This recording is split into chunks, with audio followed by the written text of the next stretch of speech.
दोस्तों, मेरे चैनल पर आपका हार्दिक स्वागत है। आज का वीडियो बॉलीवुड सॉन्ग से जुड़ा हुआ वीडियो है। उम्मीद करता हूं आपको अच्छा लगेगा। दोस्तों, आपने पुराने सदाबहार गाने भी सुने हैं और आजकल के नए गाने भी सुने हैं, तो इन गानों में आपको क्या फर्क नजर आता है, आप भली भांति समझते हैं। देखिए, आजकल हो क्या गया है कि आजकल के जो गाने हैं उनकी ड्यूरेशन घटा दी गई है। यानी जो गाने पहले 5 मिनट, 6 मिनट, 7 मिनट के बनते थे, वो 2 से 2.5 मिनट में या 2.5 से 3 मिनट में सिमट कर रह गए हैं। इनकी जो अवधि है वो वाकई घटा दी गई है और हम इन गानों को जैसे ही सुनना शुरू करते हैं, इन गानों को एंजॉय करना शुरू करते हैं, गाना खत्म हो जाता है। ये वाकई एक सीरियस इशू है। इसकी वजह क्या हो सकती है? क्या आजकल के गाने लोगों को ज्यादा देर तक एंगेज करके रख पाने में सक्षम नहीं है? देखिए, एक जो पुराना जमाना था, जो गोल्डन एरा जिसे कहते हैं, उस दौर में चाहे वो 50s का दौर हो, चाहे 60s का हो, चाहे 70s का हो, चाहे 80s का हो, चाहे 90s को हो, पूरे पूरे गाने बनाए जाते थे। गानों की ड्यूरेशन भी खूब होती थी, 2-3 अंतरे भी होते थे, लेकिन उन गानों को सुनकर हम बिल्कुल भी बोर नहीं होते थे। उन गानों में 1-1.5 मिनट का तो इंट्रो होता था और आजकल 1.5 से 2 मिनट में गाने खत्म हो रहे हैं। तो इसकी कुछ खास तो वजह है। मुझे ऐसा लगता है कि आजकल जो गाने बन रहे हैं ना, वो पब्लिक को ज्यादा देर तक एंगेज नहीं रखते हैं, ये बात तो सच है। और एक वजह यह भी है कि हम पुराने जमाने में जब उन गानों में लाइव इंस्ट्रूमेंट्स यूज करते थे, एक मेलोडी को मेंटेन करते थे, तो हम उन गानों में खो जाते थे। वो गाने हमें बहुत ज्यादा पसंद आते थे और आज भी उन गानों को सुनते हैं। आजकल के गानों को क्या हो गया है, आप इस बात से अंदाजा लगा सकते हैं कि आजकल के जो गाने हैं वो वेस्टर्न पैटर्न पर बनाए जा रहे हैं। जैसे इंग्लिश गाने बनाए जाते हैं। इंग्लिश गानों में ना कोई मुखड़ा होता है, ना कोई अंतरा होता है। First stanza, second stanza. ऐसे ही आजकल के हिंदी गाने बनाए जा रहे हैं, खासकर बॉलीवुड सॉन्ग।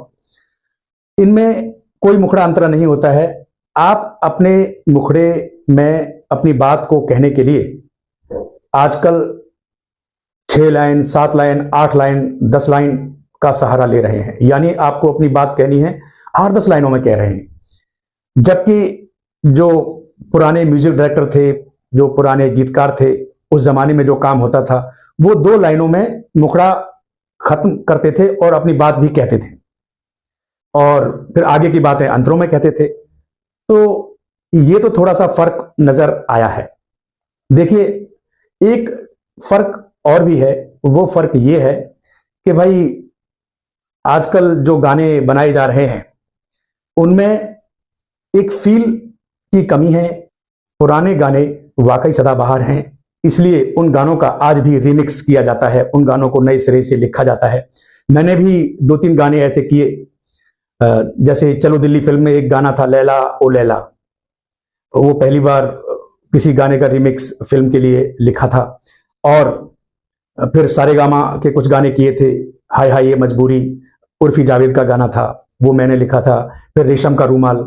देखिए, मैं आज के दौर में काम कर रहा हूं, मैंने भी पुराने गानों के रिमिक्सेस पर लिखा है, लेकिन मैं सच्चाई से मुंह नहीं चुरा सकता। जो सच है वो तो कहा जाएगा। सच यही है कि आजकल जो म्यूजिक कंपनीज हैं उनका बड़ा नाजुक दौर चल रहा है। उन्हें ये आइडिया ही नहीं लग रहा है कि कौन सा गाना चलना चाहिए, कौन सा नहीं चलना चाहिए। वो लोग क्या करते हैं, उन्हें जो अच्छा लगता है वो गाना बना के रिलीज करते हैं। उन्हें इस बात की बिल्कुल भी परवाह नहीं है कि लोगों को ये गीत अच्छा लगेगा कि नहीं लगेगा। तो इस तरह के जो गीत हैं वो जब तक प्रमोशन में रहते हैं, जब तक हमें दिखाई देते हैं, सुनाई देते हैं, जैसे ही प्रमोशन खत्म होता है वो गाने गायब हो जाते हैं। हम उन गानों को भूल जाते हैं और फिर नए गाने आ जाते हैं। लेकिन जो पुराने गाने हैं वो आज भी सदाबहार हैं। आप किसी से पूछिए कि आप कौन से गाने सुनना पसंद करते हैं, तो ज्यादातर लोग यही कहते हैं कि हमें पुराने गाने अच्छे लगते हैं। पुराने गाने आज भी सुनते हैं। दोस्तों, ये एक फर्क है पुराने गानों में और नए गानों में। मैं इस बात से इनकार नहीं करता हूं कि जमाना बदलता है, लेकिन आपको क्वालिटी मेंटेन रखनी पड़ेगी, चाहे जमाना कोई भी हो। आखिर में मैं तो इतना ही कहूंगा, पार्टी हो चुकी, अब तो बस पत्तलें चाट रहे हैं। आज के लिए बस इतना ही। Stay safe, take care, Vande Mataram.